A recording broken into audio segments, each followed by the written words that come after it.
Media చిట్చాట్లో Telangana CM Revanth Reddy కీలక వ్యాఖ్యలు చేశారు. 56% బీసీలు, 17.5% ఎస్సీలు, 73.5% ప్రజల సమస్యలకు శాశ్వత పరిష్కారం ఇది అని చెప్తున్నారు. ప్రధానిపై కూడా ఒత్తిడి పెరుగుతుంది అన్నారు. కులగణన, ఎస్సీ వర్గీకరణకు రోడ్ మ్యాప్ తెలంగాణ నుండి ఇస్తున్నామని చెప్పారు. సభలో ప్రవేశపెట్టే డాక్యుమెంట్ భవిష్యత్తులో ఎప్పుడైనా రెఫరెన్స్ డాక్యుమెంట్ అవుతుంది అంటున్నారు సీఎం. దేశంలోనే మొదటిసారి కులగణన చేసిన చరిత్ర తమది అంటున్నారు. పగడ్బందీగా సర్వే చేసి సమాచారం సేకరించామని చెప్తున్నారు తెలంగాణ సీఎం రేవంత్ రెడ్డి.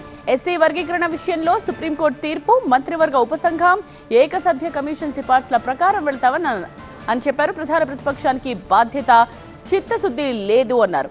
వారిని పరిగణలోకి తీసుకోవడం లేదు అని చెప్పారు. ప్రతిపక్ష నాయకుడు సభకు రావాలి కదా అన్నారు.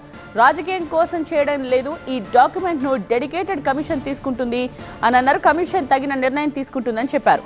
88 జనరల్ సీట్స్ లో 30 సీట్లు బీసీలకు ఇచ్చాం, 33% సీట్స్ ఇచ్చామంటున్నారు సీఎం రేవంత్ రెడ్డి.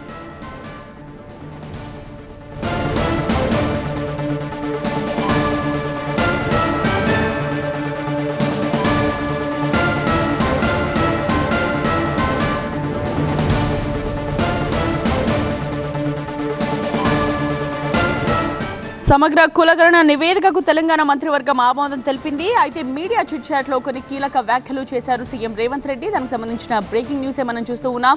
56% బీసీలు, 17.5% ఎస్సీలు, 73.5% ప్రజల సమస్యలకు శాశ్వత పరిష్కారం ఇది అని చెప్తూ ఉన్నారు. అయితే దీనివల్ల ప్రధానిపై కూడా ఒత్తిడి పెరిగే అవకాశం ఉంటుంది అని చెప్తున్నారు తెలంగాణ సీఎం. కులగణన అలాగే ఎస్సీ వర్గీకరణకు రోడ్ మ్యాప్ తెలంగాణ నుండి ఇస్తున్నామని అన్నారు. సభలో ప్రవేశపెట్టే డాక్యుమెంట్ భవిష్యత్తులో ఎప్పుడైనా సరే ఇది రెఫరెన్స్ డాక్యుమెంట్ అవుతుంది అని స్పష్టం చేశారు. ఇక దేశంలోనే మొదటిసారి కులగణన చేసిన చరిత్ర తమది అన్నారు తెలంగాణ సీఎం.